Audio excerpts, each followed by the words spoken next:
Three men close to a midlife crisis, 3 microphones, 1 Zoom call, all lead to this. 3 men and a microphone on the As Yet Unnamed podcast.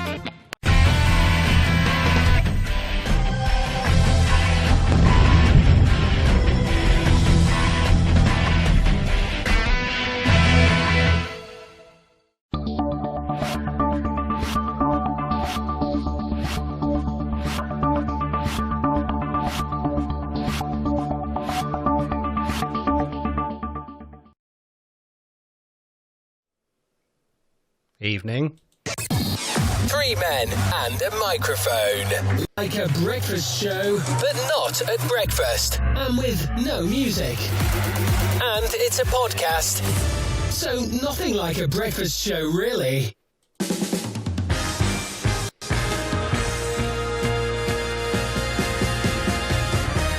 Hello. Welcome along to the 3 men and a microphone from the As Yet Unnamed podcast, live on a Wednesday evening. Hope you are doing well. Thank you to everyone that is tuning in at the moment. Much appreciated. I'm sure it's not for me, Damien and Darren. It is probably for our special guest down in the corner there, which I will introduce very shortly. But welcome along to the podcast. Welcome along to the live show. You are listening to 3 men and a microphone from the As Yet Unnamed podcast. If you want to follow our podcast, then please do. Just search the As Yet Unnamed podcast on your podcast feed and you will find us on there. I am joined today by Darren. Hello, Darren. Hello, good evening. How are you? You all right? Yes, good, thank you. And Mr. Damien Lee, hello. Good evening, welcome, hello. And our very special guest, all the way from good old Birmingham, is Mr. Joe Lycett. Him off TV, him off Sewing Bee, comedy, Channel 4, Oi. all of that with a nice beer in his hand. Although it's... Oi, oi! Not- It's a sausage party! It's a non-alcoholic beer, off. I believe, isn't it? Non-alcoholic beer, I'm doing dry January. I've managed it so far. What's the date today? It's the 20th. Inauguration Day. I've managed 20 days. I'm not going to stop now, baby. 11 days left, that is all. It's a bit Yeah. like paydays for us that are paid monthly, if we're getting paid early before Christmas. Right, let's do a very quick... 11 days. That's the lot. Feels like a long time, 11 days. Maybe I'll have a proper beer afterwards. Well, actually, I just move slightly, Joe. Your drinks cabinet is not there. Have you removed that? You have. No, I moved it over here because there it is. It's still there. Because Look at that. Got one of those VR headsets, and this is my play space now. So I've cleared that space, and that's where I do my lightsaber. Do you do that? Are you doing that music game? Is it the Have you played? Nick just downloaded that. I'm looking at what's it called? Saber something. Yes. Quest or something. Something like that, isn't it? And it's basically you try and do the notes on the music with the two things. Yes, it's all good. Right, let's quickly say hello. We've got loads of people on Facebook who are watching at the moment. So Dunk Anthony, hello to you. Good evening. Thank you for joining us yet again. Kaz is on there. Helen is on there. We've got Colin and Bryn downstairs. We've got David, Lynn, and Ruby watching as well. So we are fully ready to go. If you want to ask Joe a question, Joe doesn't know we're doing this, but we are going to do an Ask Joe section on the podcast. Then if you can leave your question in the comments on the live feed, we will try our best to get to them at some point during the recording. So for the people that haven't watched us before, hello, this is our live show. We record the podcast, which we then edit and release on a Monday. So search for us, the As Yet Unnamed podcast. And we record that as a live show, and then we edit it all down, and it's all good. So, are we all ready, gentlemen, to do the recording of the podcast? Let's do it. Good. Can I ask a question? Why is it called the As Yet Unnamed podcast? It sort of gives me a level of anxiety because when will it be named? Can I answer this, Yes. Ian? Is that all right? Yes. Yeah, I think it's Ian, as you know, Joe, from back in the hospital radio days, that he's trying to be creative and clever. Right. Well, when we started, when I interviewed Joe as the first one that I did back in June, when we did that interview, or May time, whenever it was last year, I literally couldn't think of a name for the podcast, and then I just thought the As Yet Unnamed podcast. But we do call ourselves 3 Men and a Microphone. Where are the men? Where are the men? That's what I want to know. Yes, none of us are men. Well, I'm a man, but Damien, I'm not quite sure. So it is 3 Men and a Microphone from the As Yet Unnamed podcast. I see. Right. And the problem is now we've got all this branding, so we've all got these branded bits everywhere, and I'm not really sure I can I can actually be bothered to change everything. Look, I even have badges. I've even got badges printed with it on. So we've got branded mugs, haven't we? Well, yeah, two of us have. Two of us have got branded. I've got a feeling that Joe hates the name. Are we at that stage? It's cowardice, is what it is. Name a podcast or don't. But actually, I think what I quite like is if you read it down, the capital letters down the side, it's Tay-up. And that's quite nice, isn't it? It's like quite a cheerful northern sort of like, Tay-up. Tay-up. Tay-up, duck. Yeah, we say that up in Northern Stoke, yeah. There you go. So it's I think we may change eventually to 3 Men and a Microphone, and then I'm going to try and do a brand of podcasts under the As Yet Unnamed podcast, you see. So that's what a start to the show. World domination. We get Joe Lycett on at the very start of the show. Why is the show called that? It confuses me. He hates it. Welcome to the show. I don't hate it. I'm just I'm confused, or I was confused by it, and now I've had my question answered, and I'm ready to move on. We're doing it. You're a better clever person than we are, because me and Damien are still confused. Anyway, what's the show called again? Later. Three Men and Microphone. Right, let's get on with the recording then. This is 3 Men and a Microphone, and we are going to be recording. Well, we're recording anyway, but you know what I mean. 3 men close to a midlife crisis. 3 microphones. 1 Zoom call. All lead to this. It's the As Yet Unnamed podcast. It's Monday. You need cheering up. Well, you're listening to the right show. This is 3 Men and a Microphone on the As Yet Unnamed podcast. Hello. Welcome to the podcast. It's Monday.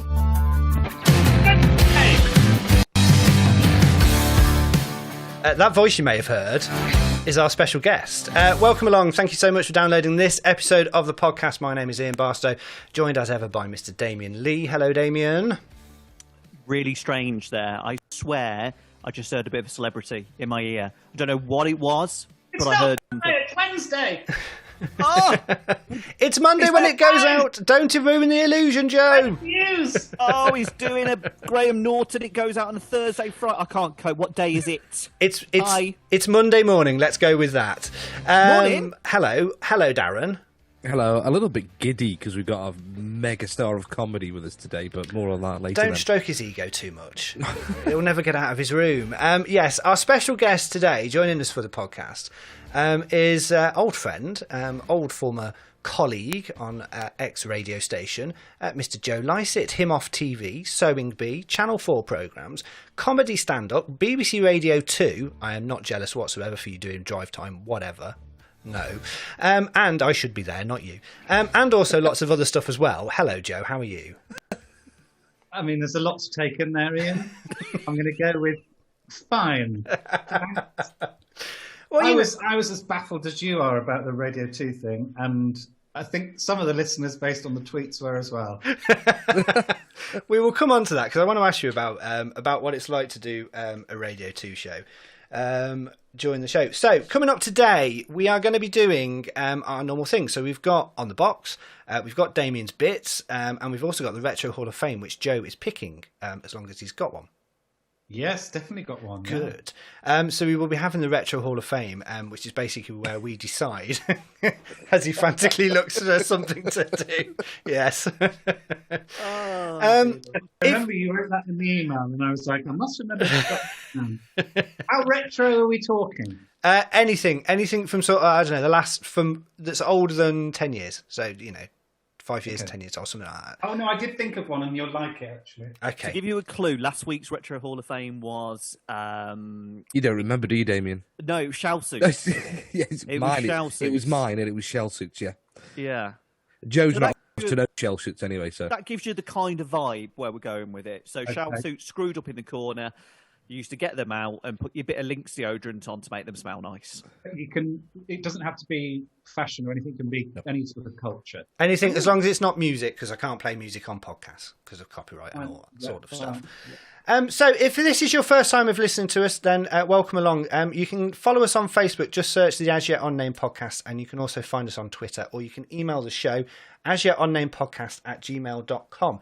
As we record this, it goes out on a Monday, we record on a Wednesday. Today is Inauguration Day, so thank the Lord, the tanned buffoon has disappeared out of politics from America. Well, for a bit. And we have a brand new president of the world, basically. Also brand new president of America, Mr. Joe Biden. It's a shame, that is. It's a shame, Ian, that is. It's going to get a bit boring, I think. Well, yes, I think a lot of people are worried. I thought that. I was watching it today and I was like, oh, this is shit, man. This is rubbish. You can throw the odd one in. We can throw the odd one in. Joe, where was your cue, Joe? Where was your cue? That's for my beat. Yeah. Sorry, I feel like Joan Rivers on Loose Women. It's sort of, obviously it's better, but it's also dull, isn't it? It's going to be a point where we're going to be wondering, oh, there's no tweets to lambast. There's no funny things to take the mickey out of him of. It's going to be very straight and down and narrow. So, yeah, it could be interesting, but it's good. I'm glad the stupid man has gone after what happened over the last week as well. So, yeah, that's some good news that we have a brand new president who hopefully will take America in a better direction. And he's quite a young guy as well, so, you know. Oh, yeah, he's only 76, is he, I think? 76, I believe. His little walk when he gets up to the podium as well. He does his little walk, and it's just quite a cute little old man, isn't he? And he does his little walk. But Joe, Biden is in. Biden is there. There you go. Biden? Joe Biden Who's Biden? at the It's Biden, not Biden. Ah, right. When I see Joe Biden at the podium, a song pops into my head. Do you remember? Grandad, we love you. Cut him Grandad, off. Cut him off. Do. Remember Erase him. I agree. It's very true. It can be, he is an older gentleman, which is why they've got Kamala Harris, who will probably be president in about 2 years, I would imagine. I can't do politics with you. And something to tell you, Joe. He gets very BBC Four, and he goes all a bit like posh, and he goes all a bit like, so yeah, well, welcome back to the South Bank show. And I have issues when you go a little bit political, because then you get chopsy and you get moody. Because I, with Joe, agree that the man with the wig, I don't know if it's a wig, but does anyone ever give him a brief? When he used to get up and he goes on, and did anyone actually say no? That's the problem. He thought he could get away with it. I think Joe is probably quite similar politically to me. I have a feeling. No, I'm massively right there. Have you got your Proud Boys membership card? Yes, I do. I think any of these non-heterosexual men should be sorted right out. As I say, having my pint, God, I'm wearing a pink jumper. God, get it off me. See, the trouble is, Joe, if you say, need a good sorting, then, both me and you will take that in a completely different way to straight people, won't we? That's for certain. Yeah. We'll be like, where do we start? 9 months. I'm feeling left out here. Are you, Darren? I feel like I don't know how to react to it. Maybe we should just join in and go, yeah, that's right. Okay, then. 9 months of lockdown. It's been a while, hasn't it? Gosh, it's been a while. Maybe we could talk about that if you'd like. But, that's staying in. It's a really strange one for me because I sort of, at first, when he looked like he was sort of getting, when he got the nomination to be the, what do you say, lead the Republican Party into the election or whatever, I was sort of treating it like it was a joke, like a lot of people were. And I was tweeting him, and like when he would tweet something, I'd reply as if I was his sort of mistress. And it was sort of all seemed like good fun. And then he actually got in, and I remember when he got in, this just sort of feeling of like real fear, I suppose, and sort of slight despair. And what I'm heartened by is that he hasn't done as much damage as I thought he would, but it's sort of revealed to me how bad it is in America. There's a friend of mine who's an American sort of history lecturer. She writes about culture in America and literature particularly, and she says that he's the vomit of a sickness. The sickness is still very much there. You've cleaned up the vomit, but there's still the country is still deeply unwell. And so I think it's a tricky old thing that he's gone into, old Biden. And as you say, he's not a young man. So no, well, he's got COVID to deal with, which is ravaging America at the moment. He's got all of the problems with. Like he's got COVID. I was like, that's breaking news. Yeah, the yet unnamed podcast has got a scoop. That's the president. That's the present that Trump left in the Oval Office for him. Oh no! Inside the letter. Yeah, but it would never happen, would it? Right? I mean, he's never been in. He was never kind of in politics. He was on a show. I mean, is Piers Morgan going to end up Prime Minister here? Oh, good God. You know, it seems to be that, but a lot of people are saying that he's saying what everyone wants to say. I know you hate him, Ian, but some mornings I do go, oh, you got a point there, Piers. I love Piers Morgan. He should be Prime Minister. Go, Piers Morgan. Now, on my screen, I've got me and Joe on the right-hand side and Damien and Darren on the left. I think we need to swap it round slightly. So we're on the left and they're on the right. There we go. No one got that joke. The Piers Morgan thing is, like, I sort of have a bit of a policy of not really doing anything about him because I sort of don't, I think, I mean, who cares if I write anything or not about him? It doesn't affect him in any way. But I think he's somebody who very much thrives on the oxygen of publicity, like Trump does. Having said that, I have kind of, I quite liked him years ago because I read a book of his about, I've always sort of quite admired the artistry of the way he's gone about his sort of slight lunacy, I suppose. But I've warmed to him over this, particularly, you want someone like that going up against the government currently, because the BBC is sort of slightly failing there, I think. They're great presenters on BBC Breakfast, but they're not like mateless people who really go for the jugular. They're a bit more kind of friendly, homely family, and it's quite nice to see Piers Morgan go, sorry, you what? Like, just properly kind of hold him up against the wall, and because they need it. This current government are so inept. I loved that. Was it yesterday or the other day when it said on the news that Navalny in Russia had been arrested. Yes. And Dominic Raab had said that he should be released immediately. And I was just imagining Putin going, oh, what, Dominic Raab said he must be released? Hang on a second. I was going to go straight for putting this guy in jail, but Dominic Raab, change everything. Well, I don't know whether you saw the footage of him, because Putin always goes about these really weird pictures and videos and stuff like that. There was one where he was really kind of like manly, was on a horse with denim jeans on and boots and just no top, and he was like, look at me and my strength of 10 bears. And then there was another one recently, I think it's like minus 45 or something like that in Russia, whatever it is, and he's there dipping in a bit of a bar thing outside, having a dip, doing a little bit of the cross. And I mean, Ian, as a gay man, does Putin take your fancy? No. Right, good. And the fact that you can be arrested Ian is the ambassador for all gays. I am the barometer of the gay world. If it doesn't pass me, then no one in the gay world will want it or like it. I've got very low standards, so. Oh, dearie me. Right. So, Joe, have you recorded a new series of Sewing Bee that was on it? Because you had the celebrity ones on over Christmas, didn't you? Yeah. So, we recorded a new one around that time. The specials sort of were within it. And, I don't know. They'll be editing it now. I've not done any voiceover on it, so that sort of is a general sign that it's a way off yet. But if it's anything like, I think it started in April last year, so I think it'll be a similar time this year.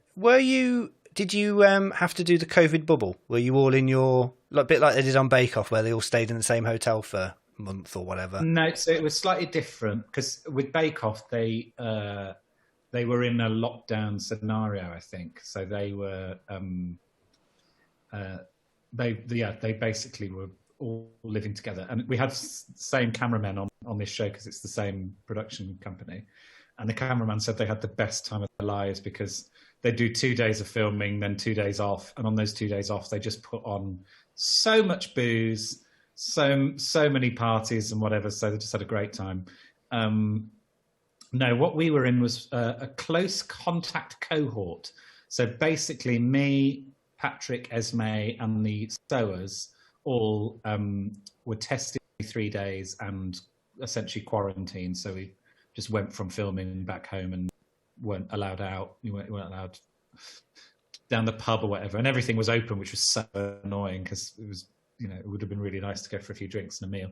And then so we were tested before we shot, basically, so we all knew, and nobody got it, and we filmed the whole thing, and it was all very safe. So the team around were all wearing masks and socially distanced, but we were because we were quarantining and being tested, we could go up to each other and touch the fabrics. You're going to get complaints. You're going to get people saying, "Why are you not social distancing from this person? Why are you not doing that?" Yeah. There's no way of getting around it, really. You get complaints about it. Literally, if I went on telly and said, "I don't think we should kill children," someone would go, "Well, actually," just like there will always be, particularly on BBC One, there'll be some lunatic who will complain about whatever. So I've learnt to really not care about the opinions of anyone that I don't trust, really. But aren't they letting the guard down a bit, BBC? Because, I mean, if we looked sort of 10 years ago, they'd never have had Drag Race on BBC. And yes, it's on BBC Three.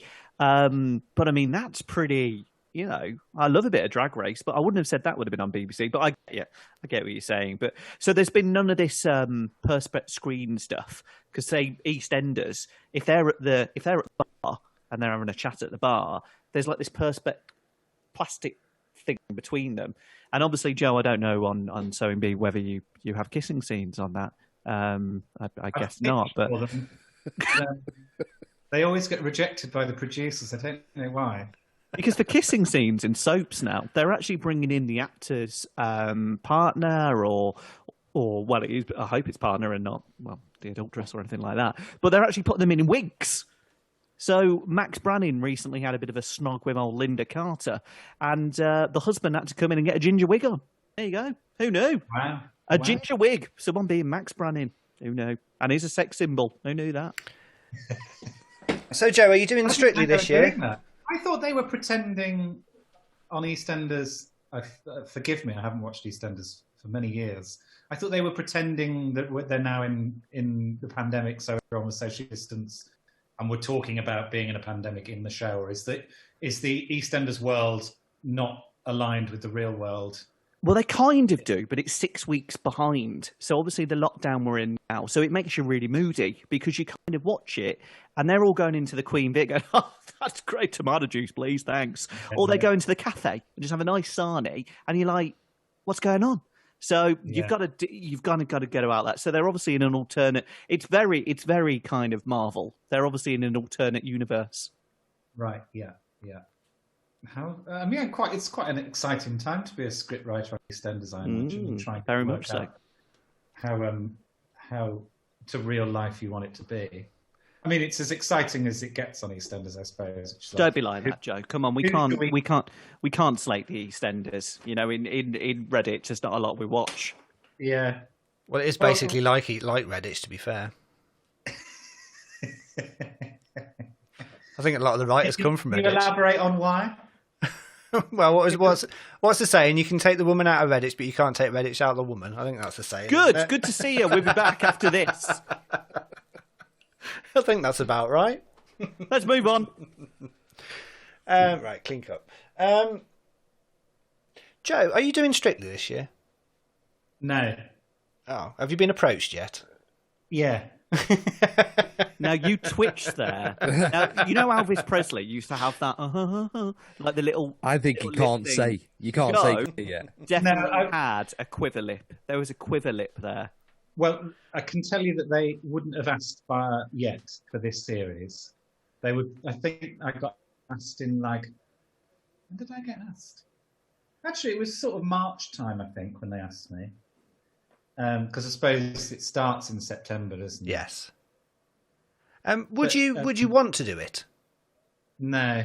Really? You should do it. Oh, You should- I think you'd be good on it. Yeah, well, Bill Bailey won. You'd win, Joe. Hands down. Yeah, I know. Was that a link there? Was that a link? Bill Bailey won, so you must win, Joe. Comedians, Yeah. it's comedians. Me and Bill are very similar in every way. What about the fact that I'm assuming you can't dance? Anyway, I'll shut up.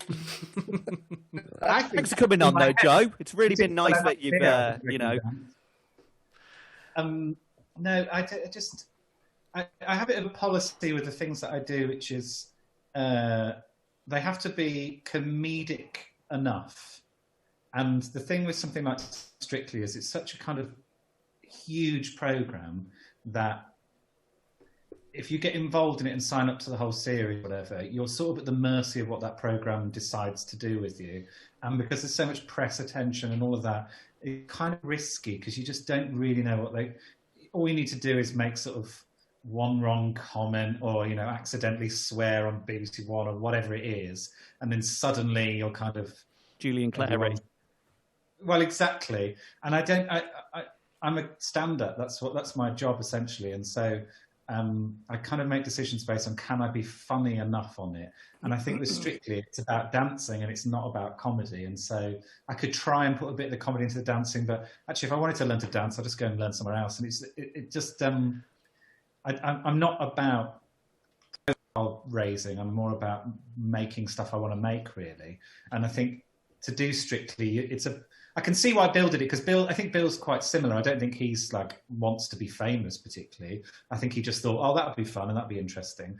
But I don't think I find it. I think I find it really stressful and I wouldn't like the attention. But you could be partnered up with Gorka.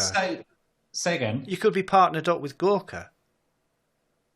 That would change things. It would be like, yeah, where do I sign? I'll do it for free. I'll do it for free if I can be with Gorka. It's fine. Yeah. I mean, Sorry, go on. I was just thinking being partnered with pretty much anyone on that show would be hard going for my libido based on the fact that I haven't been touched by anyone for over a year now. You heard it here first. Joe Lycett hasn't been touched. It would be right, can we not film the first day? Because I'm, I don't want any embarrassing clips. Probably with Anne Widdecombe and she'd have trouble. Bringing it back down to earth for a second, Joe. Aren't all these you know because you're being a TV personality nowadays, who doesn't speak to millions like me being on local radio anymore? Oh, get him! Whatever. So basically, aren't all these... look at you in the street, I'd spit on the ground. Aren't all of these reality TV shows a bit popularity contests instead of skill contests? Yeah, a little bit, yeah. And people know that that's what they're there for, isn't it? But that's sort of the point, is that I never sort of... I don't know whether... I never really got into stand-up for fame particularly. I just wanted to be funny and for people to kind of go, oh, he's fun. But I don't think fame was ever really the thing that I wanted. And a lot of those shows... I'm a celeb, all of those things are just about kind of maintaining a celebrity status. And it's one of the things that I've liked about lockdown is I've not seen anyone. So I've kind of forgotten at times that I'm a bit famous. And then when I go for a walk and someone stops in the park or whatever, I go, oh yeah, I'm famous. Like it's sort of, you just sort of forget. And I've quite liked that. And so, yeah, anything that sort of ups the fame amount for the wrong reasons is pointless. Like if like Hugo Boss stuff that got into the press loads, and that was a good reason to raise a profile because it was for the right purpose. But just because I want to learn how to waltz doesn't feel like a good enough reason for me. And you've got Tess Daly, and I'm sorry, I can't cope. I throw the remote at the telly with that woman. Oh. So, I can't, what? Sorry, you can't comment, Joe, but she's so insincere. If someone's awful on it, if someone is awful, amazing, you did brilliant. Oh, brilliant. And, I can't. She's one of them where I'm angry watching it and I have to kind of go away. Brucey, God rest his soul, we loved a bit of Brucey, but Tess... Just have a bit of banter, Tess. Let your guard down. Just have a bit of banter. What do you feel about Claudia? Sorry? What do you feel about Claudia? I love that fringe. Love it. I Always love look at the Claudia. fringe. I think she's But I think hilarious. she's I great. fancy a rotten. And on the all right, Darren. Man, fancy man. Such a man. Oh, he hasn't been touched either. I think she was brilliant. Remember the film program that Barry Norman used to do years ago? Well, she did it as well, and she was so good on that. So yeah, Claudia, get her down there and get shove what's her name, Daly, up with the contestants.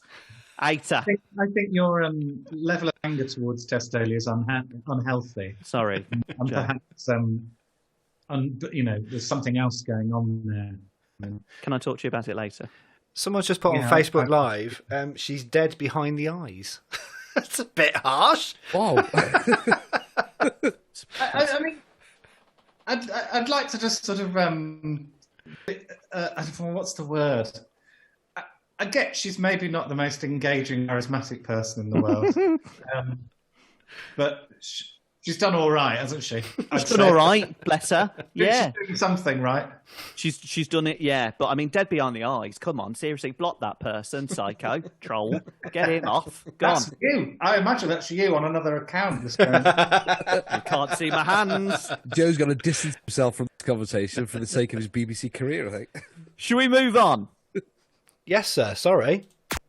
Now, twice a week, Aren't you the lucky ones? you're watching, downloading, and listening to The As Yet Unnamed Podcast.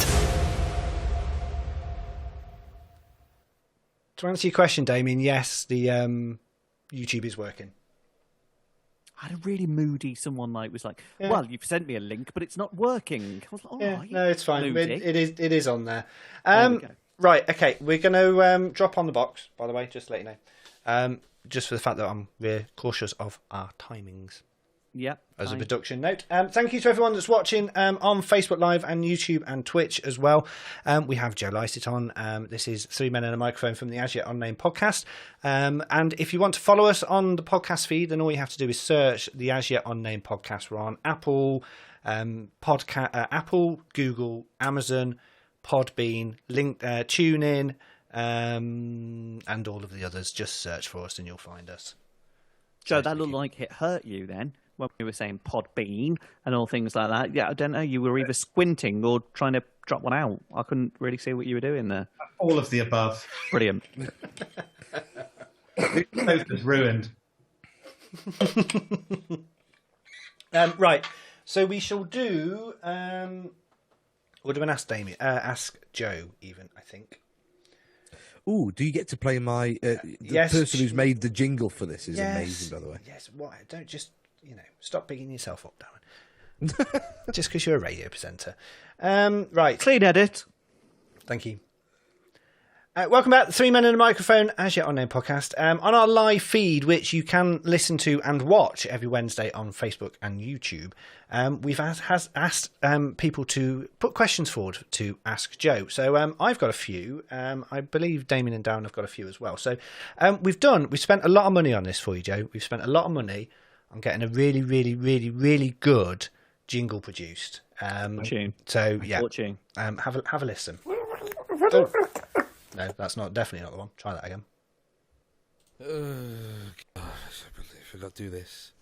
I've got to do this. Voice for Joe, Mr. Celebrity. Clear my throat. Here we go. Ask Joe. Ask Joe. Ask Joe. Ask Joe, why do you friggin' ignore me? Right, okay.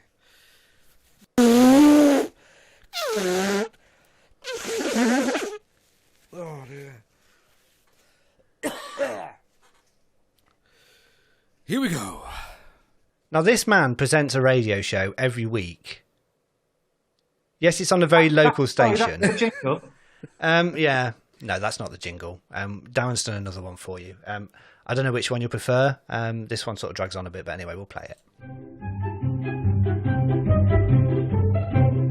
And And now, on the As Yet Unnamed podcast, 3 men and a microphone bring to you a fantastic new feature with a TV celebrity, comedian, and TV presenter. Yes, it's Ask Joe with Joe Lycett. Ask him anything you like. Ask him what his waist size is. What is his shoe size? What's his favourite sandwich? You can also ask him when did he think he was funny enough to stand on a stage and make a whole audience laugh? Who told him he was funny enough to do that? Let's do Ask Joe.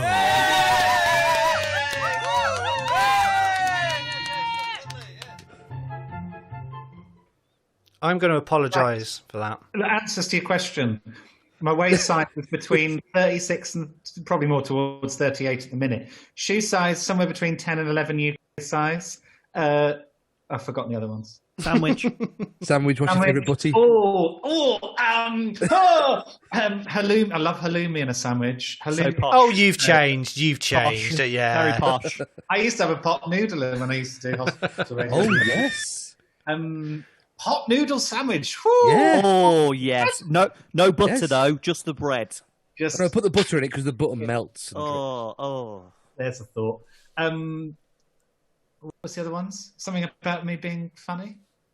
Yeah, who told you were the funniest person to go on stage and do all of that? Who told you? I you should think do it? I think it was you, Daz. You kept saying, I think it was. "You're so funny, and you should go out there and do some stand-up." And I was like, "No, Daz, I'm not good enough."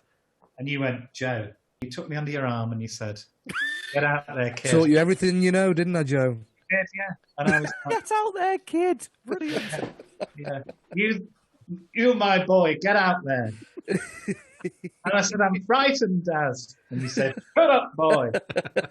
What, there was violence involved? There was violence. He hit me.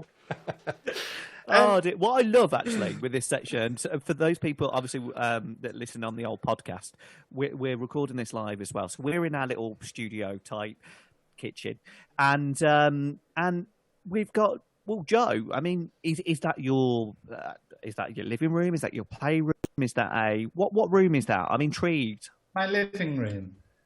Oh, we have a little look. So that's Okay. a little candle on the go. Oh, That's I like where that. That's where I watch myself on the telly. Lovely. Yeah. Okay. And then this is my sort of art making area and currently VR area. That's where I make my little VR games, make them, play them. That's it, really. I mean, Well, that leads on quite nicely to our first question, which is coming from Anne, who's watching at the moment.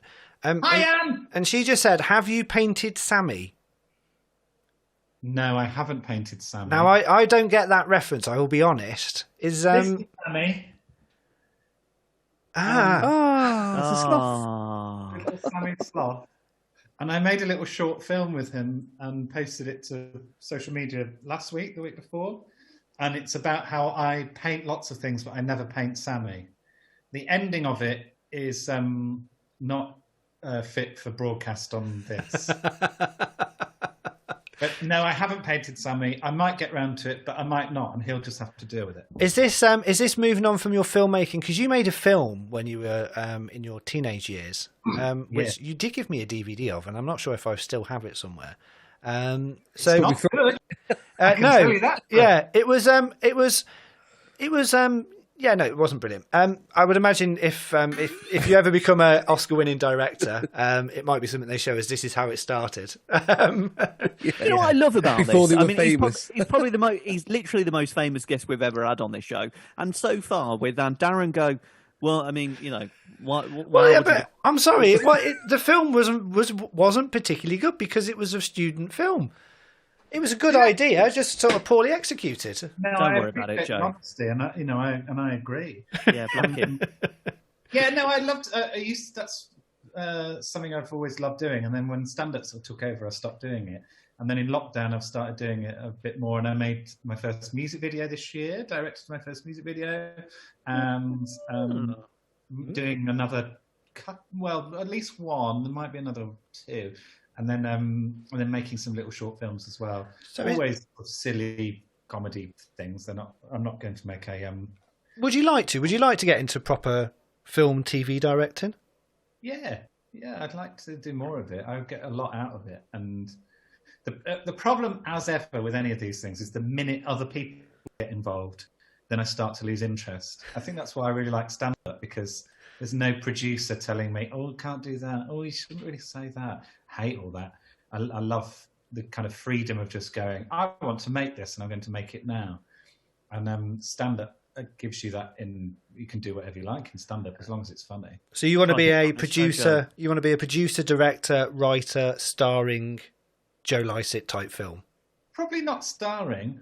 That's one thing, because there was talk of doing a little series for YouTube, and because YouTube were paying little bits of cash to people to do little series, but in the contract they offered this contract, and the contract said I had to be in 80% of the films that I made. And I was thinking, how did they work that out? Like, what a weird percentage. And I was trying to work out whether I could just direct, because if you're in it, then you're not like looking at it in the same way, because you can't really watch the screen whilst you're also in it. And I wanted to direct other people, really. And so I was trying to work out if, like, I did a self-portrait and it was in the back of shot, would that count as 80%? Like, I mean, what are they after? So I sort of said no to that in the end. Again, just because it's so much nicer just to do stuff off your own back and not have YouTube tell you what to do. That question leads on to one I've got here from Ben. Shout out to Ben. Cheers, Ben. So he's basically said there's a lot of actors, there's a lot of comedians that have gone into acting with some quite dark roles sometimes. So Lee Evans, Peter Kay, Ricky Gervais.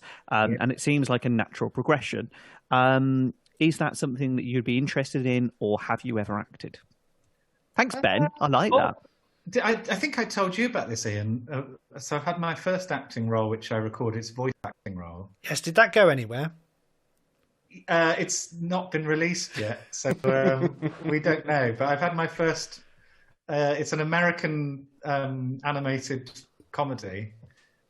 I've forgotten what it's for. It's on Cartoon Network and something else as well. But it's not. I can't say what it is, but that is so exciting. Please tell me that out of every. Now, you've done a lot, but for me, that would be amazing. Oh my god! It was a fun experience because I'd never done it before, and they get you to record each line like 3 times in slightly different ways, and yeah, it was interesting. But the role is definitely not a serious, dark role. I'll put it that way. Would you like to pursue it? I'd love to be able to tell you what it is, because it's really funny what the role is. But it's really stupid. It's a really stupid.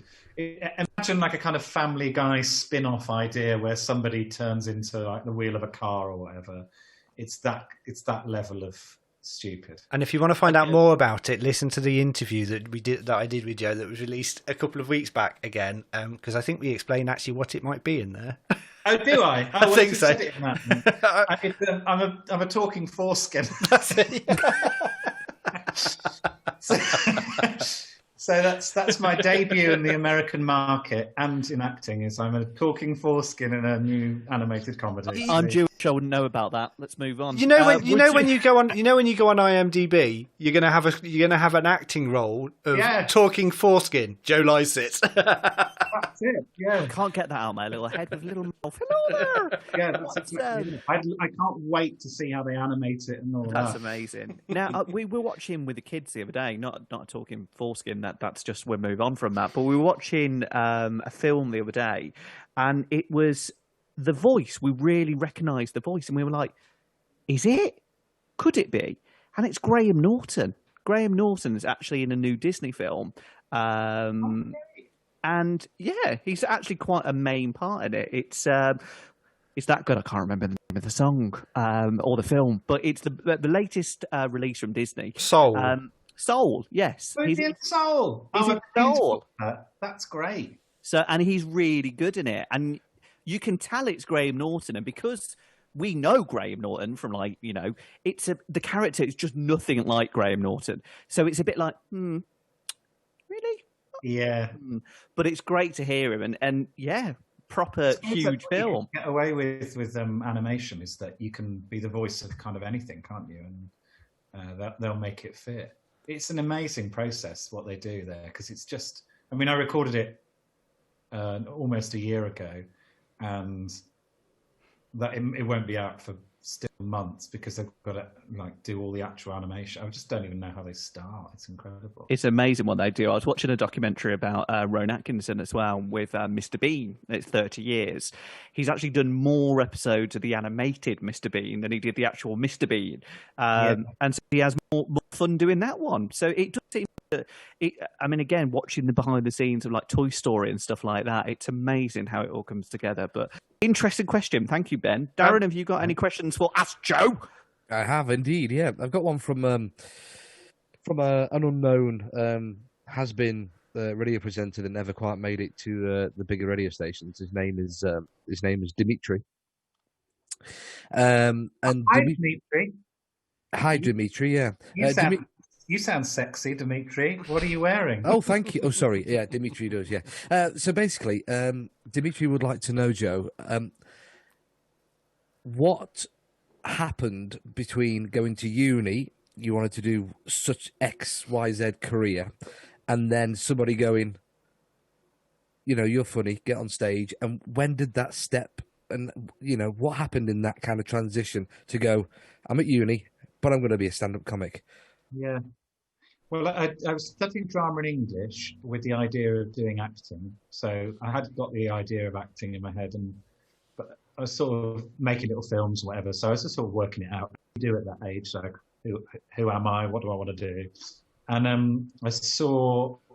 went to a stand-up gig called King Gong, which is at the Manchester Comedy Store, and they did it every week. And basically, anyone could get up, and if you managed to, the audience had cards, and if the 3 cards went up, you got gonged off.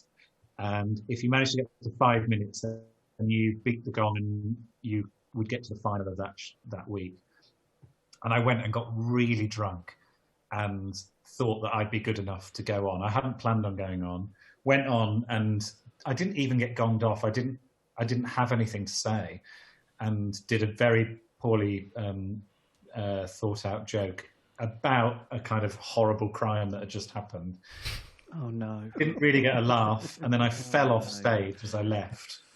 And I was so embarrassed by that and so kind of humiliated. I thought, no, I can do this. And I think a part of the motivation for doing all of the gigs early on was to kind of prove those people wrong, I suppose. And I have got this sort of, it's a thing that happens. It happens with like things like Dry January. Once I decide I'm going to do something, it's really hard to stop me from doing it. Like I'm going to just sort of go into this sort of, it's an almost autopilot where it's like, right, well, if that's how I've got to get to there, then I will do all of this. And I won't sort of lose faith in the journey to it. I'll just stick with it.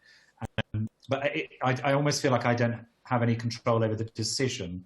The decision's made for me almost. And I just decided I'm going to get really good at stand-up. And so I just did loads of gigs, wherever I could get gigs, in horrible pubs, I did like outdoor gigs in the summer. I did like really stupid stuff where there wasn't really a gig. It was just sort of a kind of a table that you stood on in the middle of a pub and just kept doing stand-up. And if you do it enough, you do, you know, build up skills and get better at it.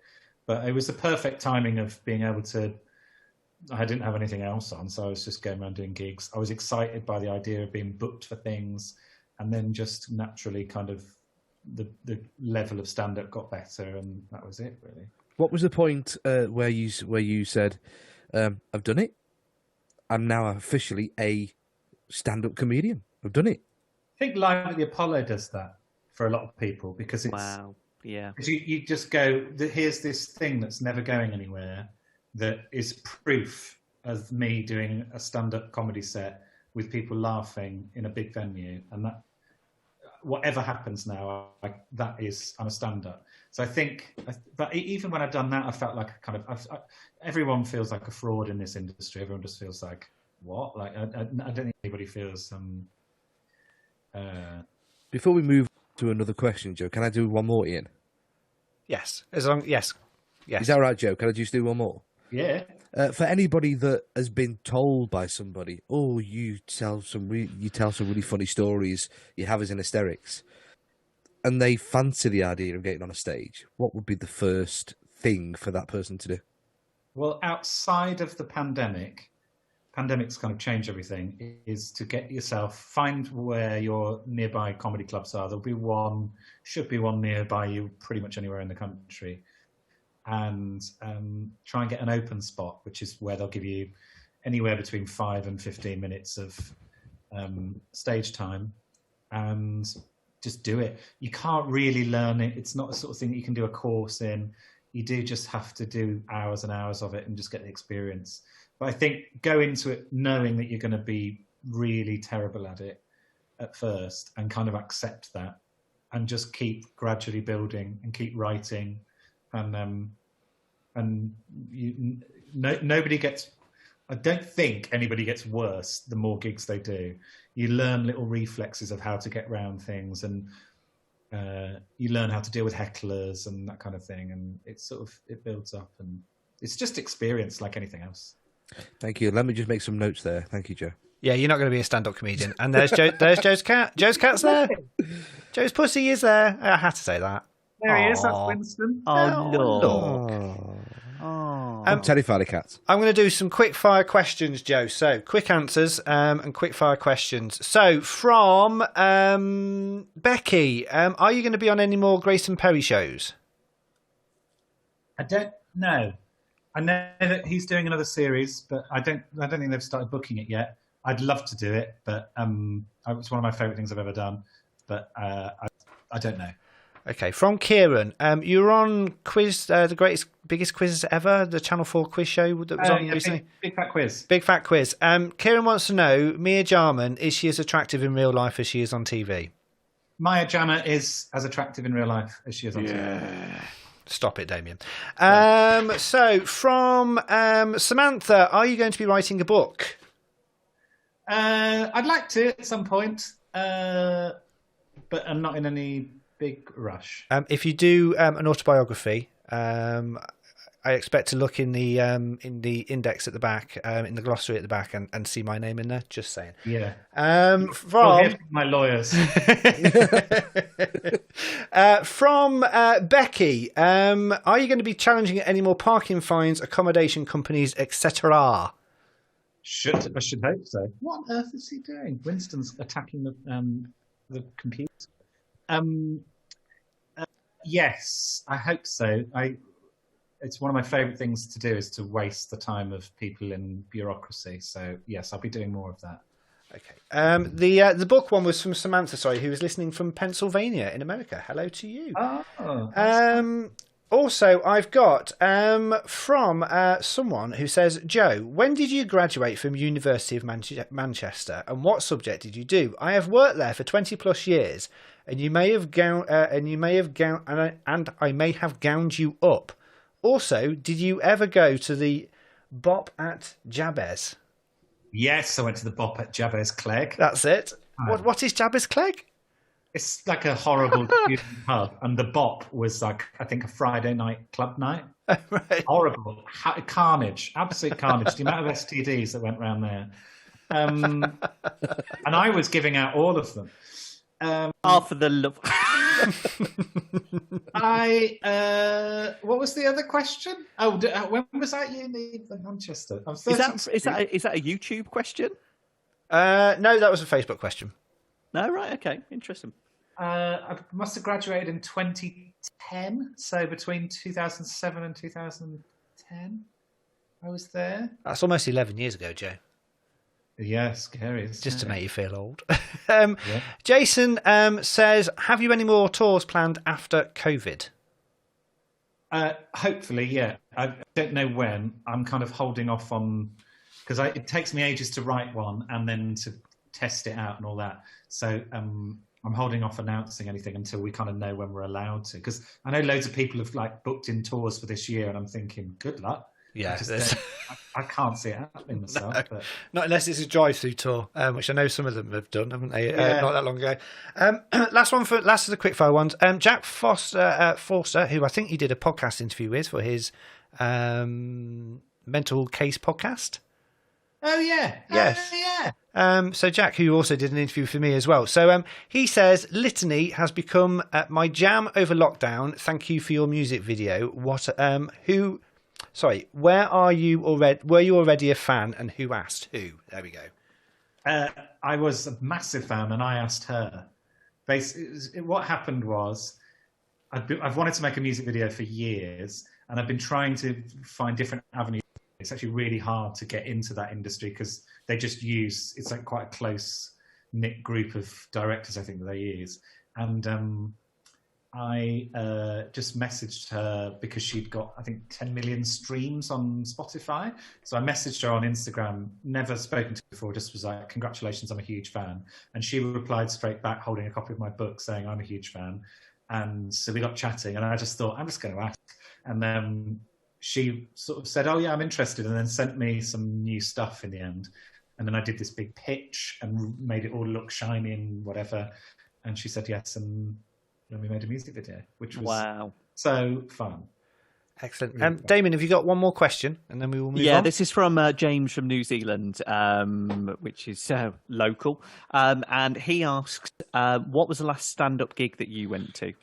Oh, great question. We did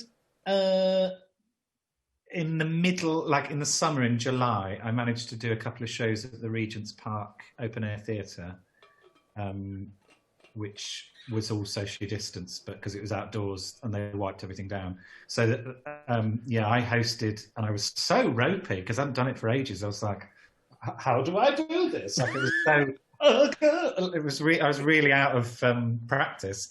And it was me, Aisling B did it, Nathan Caton, who's amazing, and a few others did like bits and bobs. And it was we all said how wonderful the experience was because we hadn't done it for ages. And that feeling in a live environment again was so addictive and exciting. I can't wait to be doing stand-up again. That is the thing I miss the most. You can tell that's from all of the stuff that you've done, and you can just see it in your eyes. That's where, that's, like you said, there's no one kind of talking in your ear, or there's no one kind of, that's you're there, and you're in complete control. And I think from watching you stand up as well, it's you can see you're just completely alive on there. So amazing. Thanks.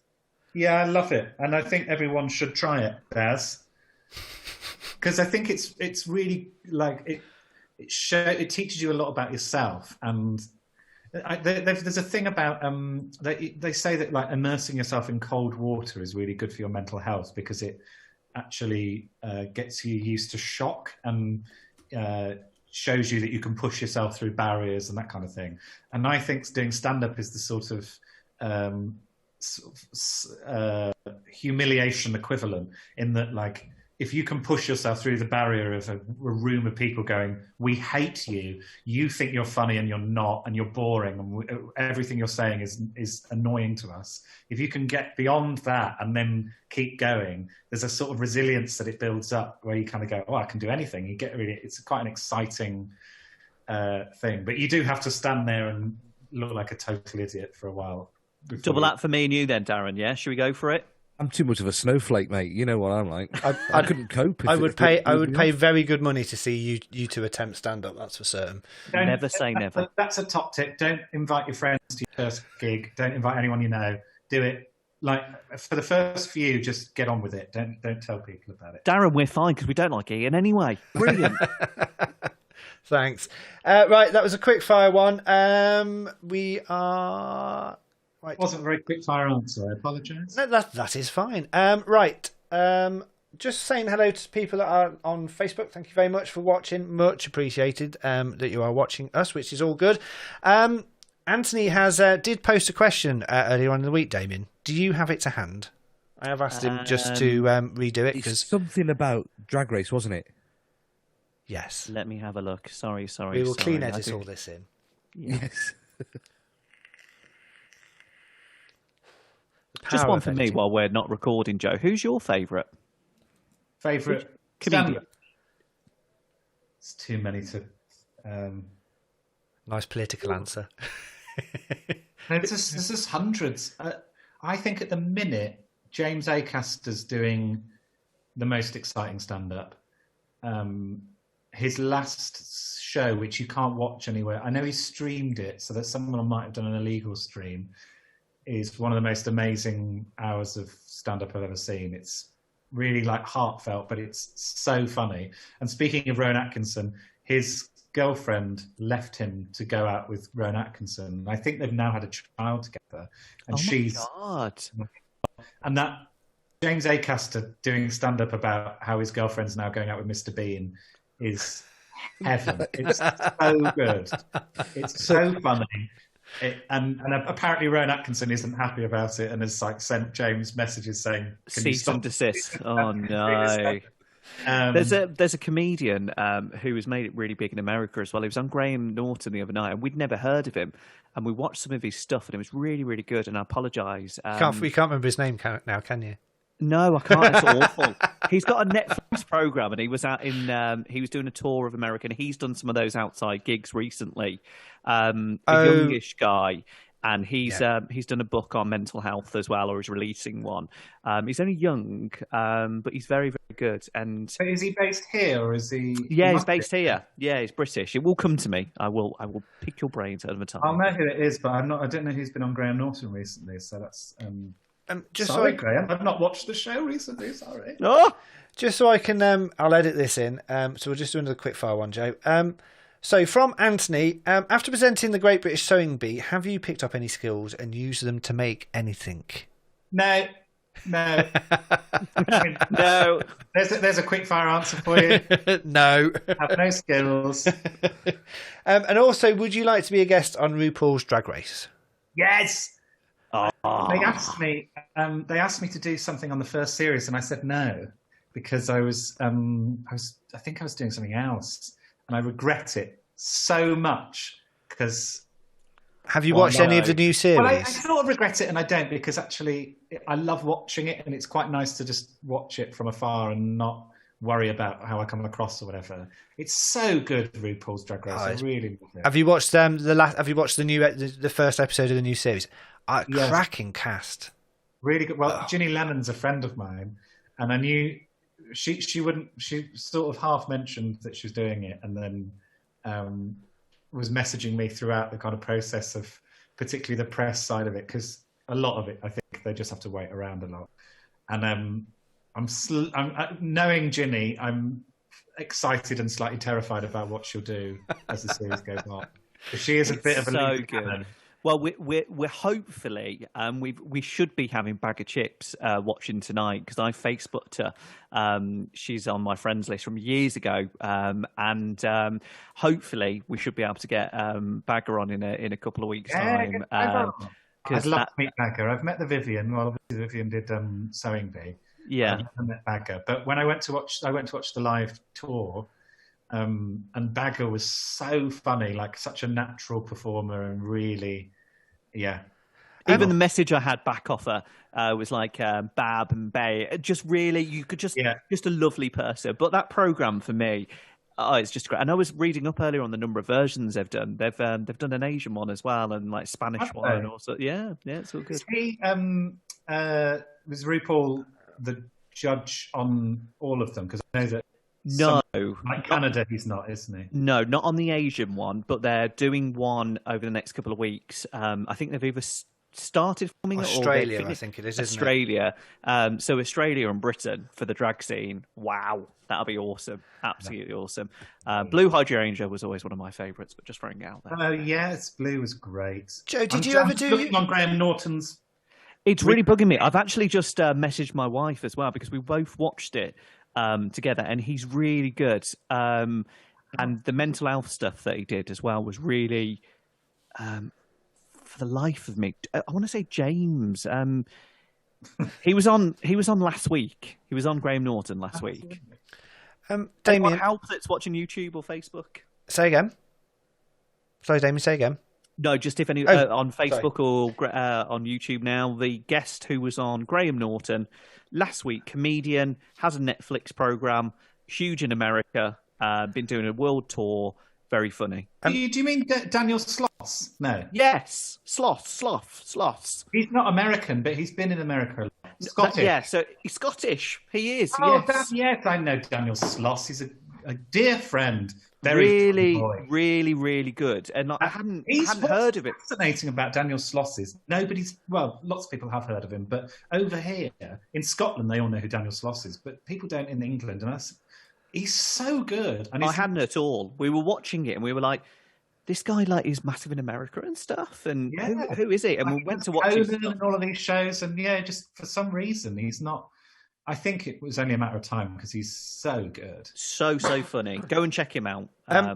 Let's try and get him on. Damien, are you happy to drop your bits?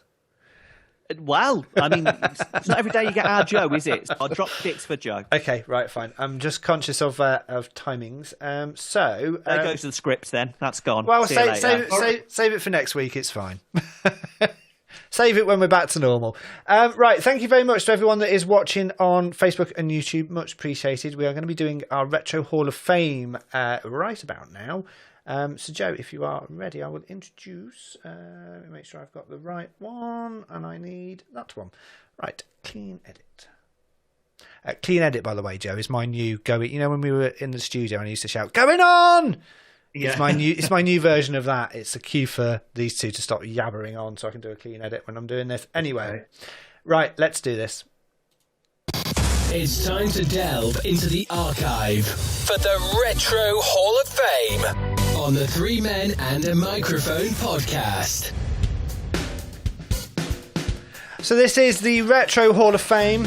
Each week we pick a retro item. It can be a TV, film, food, clothing, whatever people want, and then they have to persuade us to allow it into the Retro Hall of Fame, and it will either go into the Hole of Despair or it will be inducted into the Retro Hall of Fame. And as Joe is our special guest, we are asking Joe to try and persuade us to put an item into the Retro Hall of Fame. Now this will be the first item if it gets in, Joe, because this is only our second week. So can you try and persuade us? What is your Retro Hall of Fame item for this week?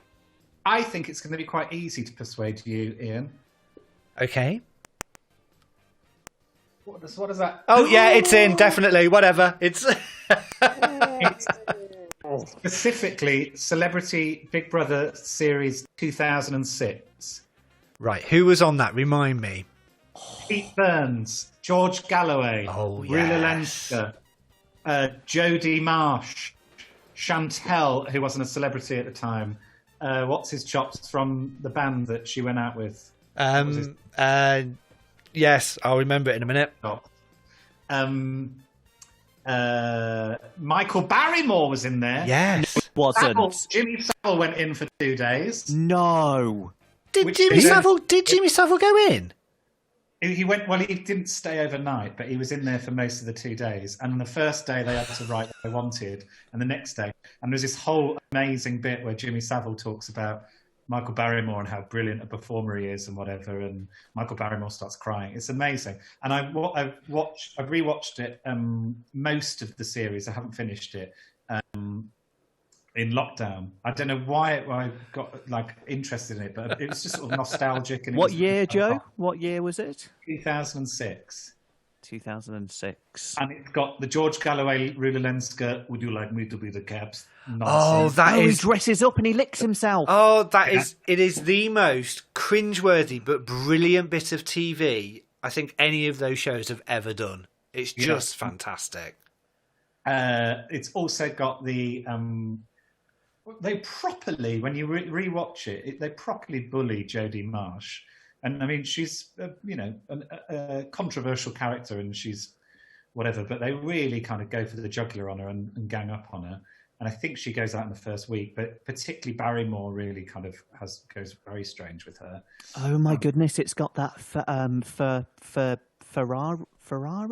Oh yes, she talks about this sort of scandal around having an affair with Svet-Goran Eriksson. Yes, it's a good series. Consistently, every episode is brilliant. And didn't Chantel win it? She did. Yeah, Can you remember about Pete Burns' coat? Oh, the big coat issue. Yeah, because I loved him when I first watched the series, and then rewatching it, I was a bit more nuanced about it, because actually he was very funny, but he could be really nasty with it. Yeah. And he did have a nasty streak, didn't like that.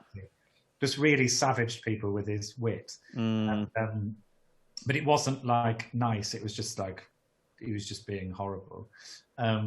Still love him though. I mean, gay icon.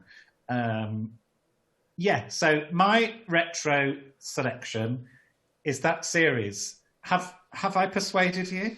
I will. By the way, it's Preston. Was the one that Chantel went out with. That was The it. band was Ordinary Boys, wasn't it? Yes, it was Ordinary Boys. And they went on Don't Mind the Buzzcocks not long after that and walked out. Didn't he walk out on that from Martin Lamar? Because, no, Simon Amstel was reading from Chantel's autobiography. Yes. And he didn't like that. I'm just reading bits about it now, and it brings it back to it because I mean I'm like Ian, massive Big Brother fan anyway. Back to the Ginger days and Bottlegate and all of that sort of stuff.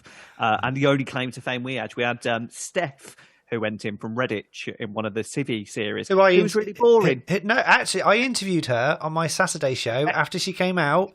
And she was really, really good. And it was one of the. I apologise. It was one of the guy who doesn't like Tess Daly, so I apologise for Steph. It was one of the best moments of radio I think I had ever done because I was so excited to meet someone from Big Brother. Well, you've never seen cues like it. So in Chicago Rock, which was great old Chicago, that was the night I was DJing in there that night. Steph was there as kind of like a special guest, and you've never seen a cue like it to see Steph from Big Brother. But there you go. That series for me though. Because Pete Burns was just fascinating for every reason to see him not made up and to see, like you said, he could be funny, but then he could be really nasty with it. And I'm with you. It was like, all right, now that's just, I'm not liking that side of you, but I still really love you because of what you represent and all that sort of stuff. But it was hard to like him at that time. But I mean, the controversy, isn't it? So, and because even like George Galloway was talking about what it was like hanging out with Saddam Hussein. So you've got, I mean, it's just so much in it. There's so much mad stuff. Do you know, you put those people together? George Galloway, I don't agree with practically anything on his politics wise, but I always imagine he would be one of the most fascinating and interesting people to talk to. Yeah. At a dinner party. Yeah, about all of the stuff that he's done, all of the people he's met. Because he is so eloquent at talking about stuff, which is why I think he probably found it very hard in the Big Brother house, because a lot of them aren't. But he was, I always think that he would be fascinating at a dinner party that you could have a proper discussion with about stuff. Really interesting. Well, him and Rula Lenska did talk about that in that they were finding it increasingly difficult to be in there because the level of conversation was so base and they were desperate to have some more intellectual conversations. So they sort of took themselves off to have their intellectual debates. When actually their intellectual debates were just them bitching in a slightly more verbose way about everyone else. So they weren't really talking about global politics or whatever. They were but then based on the edit. I'm sure they did, but they just producers didn't put it in because. But then he pretended to lick milk out of her hand, which is just. Exactly. Oh no! They showed him on E4 not long ago. They did a special best of episodes, and they showed full episodes. And they showed that again, and even now it's like, oh no, I can't watch. But I'm watching through my hands because it's so fascinating. You know, on a Friday night, you used to get home, get all excited about the launch night, and I remember just getting a pizza, get the garlic bread in, and how judgy were we when we watched it. You'd sort of go in, and within a couple of seconds, you'd be like, I hate them, don't like them, or I love them. And, then by a couple of weeks' time, you're like, I always said I liked that person. Well, you didn't. You hated them. When it was good, it was great. But it did go It'll be back. I didn't realise Chantel was actually a member of a girl band. No, she wasn't. She was. She called wasn't. Candy Floss. No, she wasn't. That was She was. She wasn't. That was a whole idea. Candy Floss. No. Big Brother will be back at some point. Sorry, I can't work out if you're joking or not. Or have you just Googled it and... How very dare you, Joe Lycett? Why would you assume that I'm looking at Wikipedia? It's on a Wikipedia. She had to pretend she was in Candy Floss because she was a muggle, so... She was a muggle? A muggle. Brilliant. Candy Floss didn't exist. Yeah, they didn't exist. No, it didn't. I feel embarrassed for even bringing that up. So thanks for that. Cheers. Idiot. But Big Brother, amazing. Ian, we need to vote. We need to see if it's going in the black hole or whatever. We do, and I need music for this. So, the Retro Hall of Fame entry for this week from Mr. Joe Lycett is Big Brother, Celebrity Big Brother 2007. Looking on Facebook Live chat, the overall consensus on there is that it does enter the Retro Hall of Fame. From me, it gets a massive yes, it is entering the Retro Hall of Fame. Darren? For me, it's a no. Why? Would you like me to? Yes, I would like you to explain. Yes. I remember watching the first series of Big Brother with the builder Craig that was on it, right? The very first series. And I found myself watching a load of people who I didn't know snore a lot at night. And I didn't get the programme, right? And then this Big Brother series became a massive juggernaut on TV. And from then on, I don't understand. But I do understand reality TV, but I don't understand the concept of people in a house. I get the celebrity one because I like the celebrity aspect. But just putting people in a house... No, it's just the people in a house that cut off from the world that just interact with each other. That is the beauty. The other thing that I just want to add in very quickly, why I'm saying no to it, is because if you haven't got the time to commit to the series, there's no point in watching it, because I never had the time to just sit there and go, I'm going to watch that, because you gotta invest in it a lot, haven't you? All right, Mr. Popular, 20 million friends. Look at you, out and about. Obviously, me, Joe, and Ian, we're just losers. Thanks. I'm just saying. You know, I'm such a loser that I rewatched it years later. Where did you find it, by the way? Where can I watch it? All on YouTube. Oh, is it full episodes? Wow, All that's episodes, amazing. a whole lot. Oh, good. Right, we'll have to have a look at that. Damien, what is your vote, please? I think I know. I've got to say, because from the very early days where I remember the old dial-up system on your internet, and I used to go livid about going live. You could go in and see the very original Big Brother house. But specifically, I think Joey's on about that series. Am I right to go into the... Yeah. It just had everything. I mean, if you were to get a cast in a movie, it's got everything. I mean, that from the opening night to the series in it, absolutely amazing. And of course, the real girl band Candy Floss, which I can't believe I actually just read and really believed, because I generally said that, like, she was in a girl band called Candy Floss, like cocky, like I knew. But yeah, for me, that is going prime place, shiny, and it goes into the Retro Hall of Fame. Right, so we are all in agreement, apart from Darren, who is incorrect, that Celebrity Big Brother 2017 does enter the Retro... 2006 does enter the Retro Hall of Fame. First one, baby!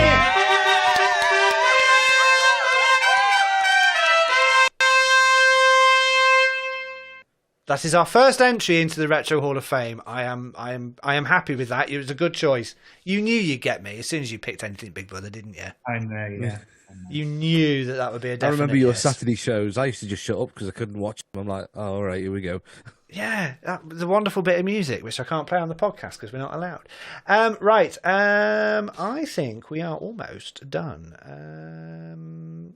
Actually, Joe, can I ask you, Radio 2, what's it like inside those hallowed ground and studios? Oh, yeah, the land of giants in it, Joe. Yeah. So is this a regular gig now, Joe? Sorry, I'm late to the party on this. Are you now new everyday drive time presenter then?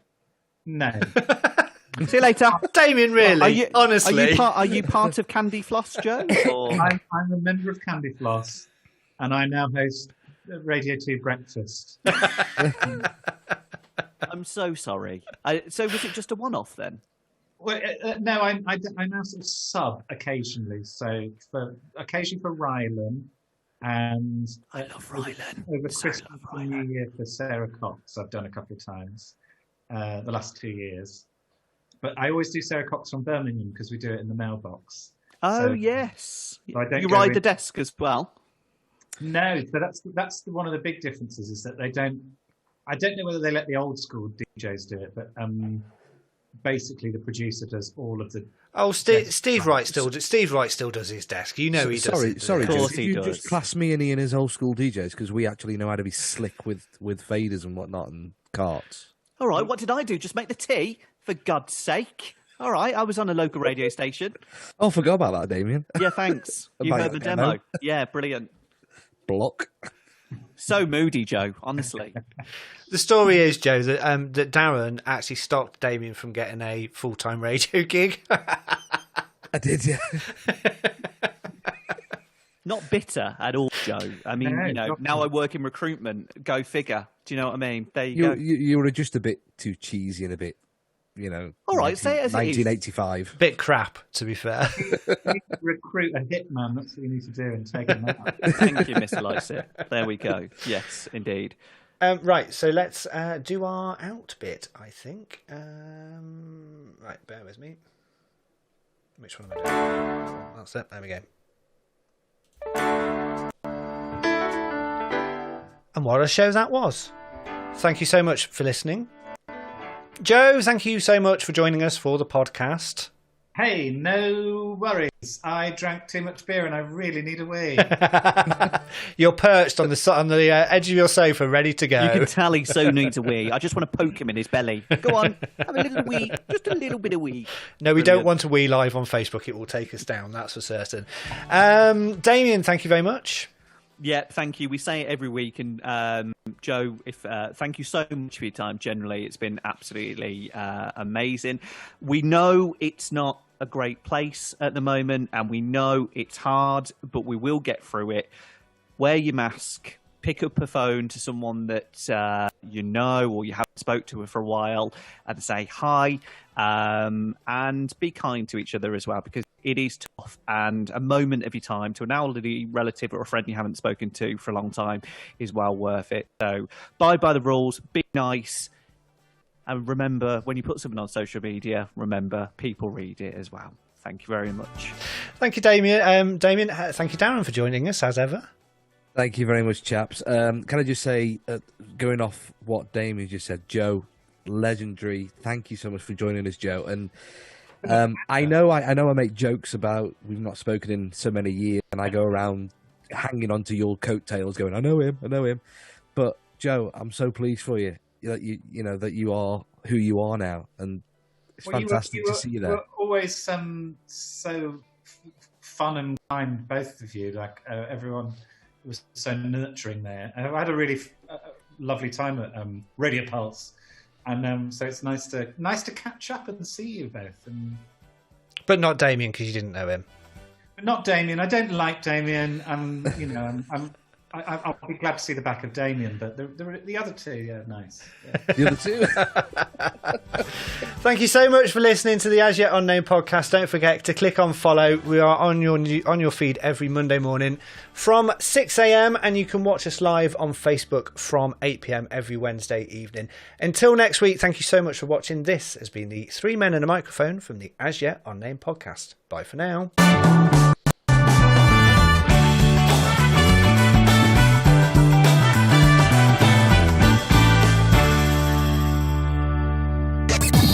Three men and a microphone. Like a breakfast show, But not at breakfast. and with no music.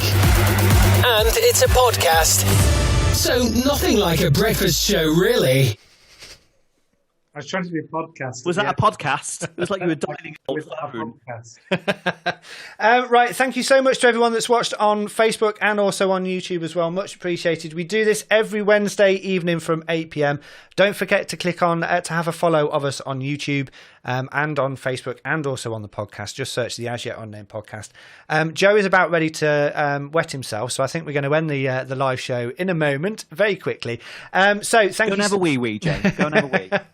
No, I like to hold it in.